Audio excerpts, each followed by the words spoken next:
എടപ്പാൾ ഗ്രാമപഞ്ചായത്തിൽ ലൈഫ് ഭവന പദ്ധതി സമ്പൂർണ്ണതയിലേക്ക്. ലൈഫ് ഗുണഭോക്താക്കളുടെ സംഗമം തട്ടാൻപടി സ്റ്റാർ പാലസ് ഓഡിറ്റോറിയത്തിൽ നടന്നു. എടപ്പാളിൽ ലൈഫ് 2020 ലിസ്റ്റിൽ ഭൂമിയുള്ള ഭവനരഹിതരായ 400 പേരാണ് അന്തിമ ലിസ്റ്റിൽ ഉൾപ്പെട്ടിരുന്നത്. അതിൽ 225 പേരെ നേരത്തെ തെരഞ്ഞെടുക്കുകയും ഏറെക്കുറെ പേർ വീട് നിർമ്മാണം പൂർത്തിയാക്കുകയും ചെയ്തു. ബാക്കിയുള്ള മുഴുവൻ പേർക്കും വീട് നിർമ്മിക്കുന്നതിന് സഹായം നൽകാനാണ് പഞ്ചായത്ത് തീരുമാനിച്ചിട്ടുള്ളത്. ലൈഫ് ഗുണഭോക്താക്കളുടെ സംഗമം തട്ടാൻപടി സ്റ്റാർ പാലസ് ഓഡിറ്റോറിയത്തിൽ നടന്നു. വൈസ് പ്രസിഡന്റ് കെ പ്രഭാകരൻ സ്വാഗതം പറഞ്ഞു. പ്രസിഡന്റ് CV സുബൈദ അധ്യക്ഷത വഹിച്ചു.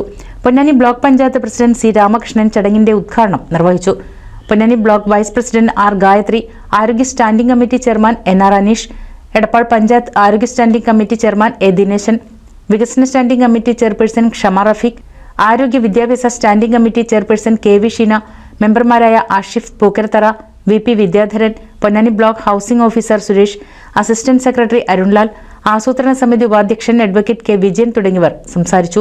VO അജേഷ് പദ്ധതി സംബന്ധിച്ച് വിശദീകരണം നടത്തി. VO സുജീർ നന്ദി പറഞ്ഞു. NCV news Edappal.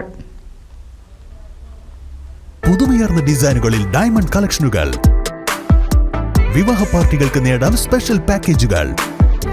സ്വാഗതം പുതുമയാർന്നൊരു ഷോപ്പിംഗ് എക്സ്പീരിയൻസിന്. Kerala golden diamonds, the family jeweller, main road, Vadakkekad.